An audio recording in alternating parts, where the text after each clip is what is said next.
Hello, my little AP psychers. This is the final motivation PowerPoint and screencast for Unit 7. So we've looked at the five major theories of motivation, and then we moved into the drives, the major drives. The last class was about the physiological drives of hunger and sex. This one is about social drives. And so we're going to be talking about achievement and affiliation. And luckily, they both are connected to the same researcher. So that helps.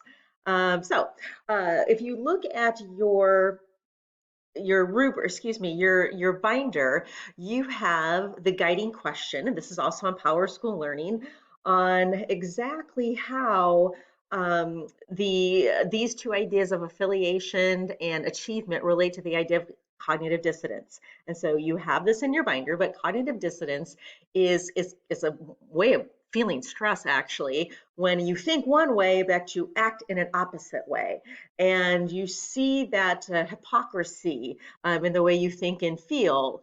And so it would be like, well, I think I'm a good student. I know I'm a good student. Heck, I'm a great student, but I choose not to do my homework. Well, those two things are really at odds. And so what happens is if that is stressful enough to you, then that motivates you to change. So that's your motivation to change. If it's for this situation, well, maybe you'll start doing your homework then. Okay, this is what I know good students do. However, if the tensions, it just bothers you, but it doesn't bother you that bad, well, then you might rationalize your behavior. Well, I don't do my homework because I already know the material. Of course, you all know my famous saying, you don't know what you don't know until you try. And that's what this homework is. And that's especially why during this time of doing some remote learning, it's so vital that you get online and that you go to Power School Learning and you do those checks for understanding and you answer those questions that are in your binder and so forth. So make sure you're helping yourself. All right. So that's the whole idea of cognitive dissonance. I feel one way, but I act another. And so we're going to relate that to, well, first of all, achievement. And McClellan is the person who gets the credit for doing a lot of the research for this, for both of these ideas. And he looks at, as we start off with achievement, he looks at those people with a high achievement drive and those people with a low achievement drive. And he says that your achievement drive is a steady pattern of wanting to accomplish things. Okay, and so in your notes, you have the idea that people with high drives, they seek out challenges. They want to know what they can do better or do differently. They want feedback.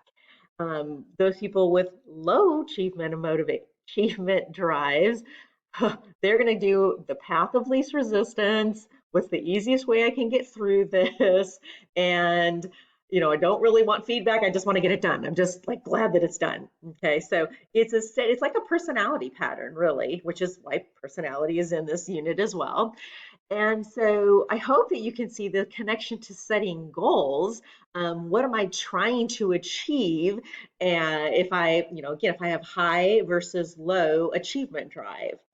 And so with that, you also have in your binder the biological and psychological connections to this as well, with the reward centers in the hypothalamus and so forth. But I also put in there for you the subfields of organizational psychology, IO psych, that are related to this. You can see, how might it be beneficial if I'm a personnel, not personal, personnel psychologist, and I'm trying to really come up with measures so that the people, are matched with the right job.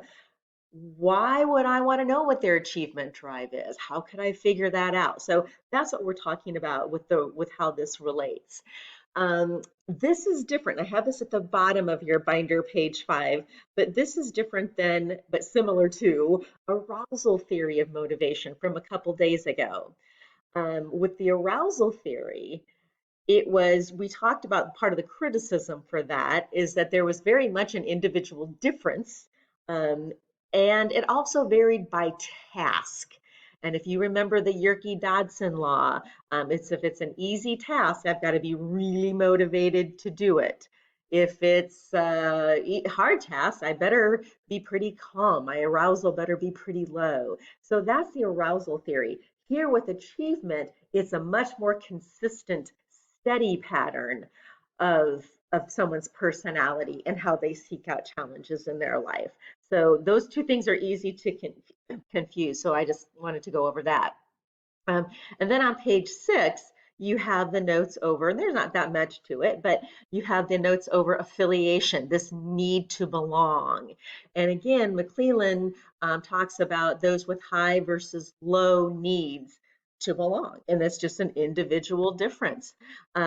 If I have a high need to belong, then I'm really going to be, as it says in your notes, a good team player. I want people to respect me, that sort of thing. And if I am a manager, sometimes that causes a problem. So people with a high need to be affiliated might not be such great leaders because they get upset, when people are upset with them. And so again, this really does tie together. And so with cognitive dissonance, as it says there, we've all been there. We've all had a time where we really see ourselves one way, but we know we don't act like that all the time. Is it stressful enough to change us? So you've been given a couple of checks for understandings where I really want you to think and use this information to develop an answer with this. You've got, I think, 3 questions in your binder, and then there is a good review on PowerSchool Learning that takes into consideration not only the 5 theories of motivation, but also both social and physiological drive. So that is an assignment that is graded, that will go into the grade book. And so please make sure that you do that. Okay, this ends the presentation over social drives.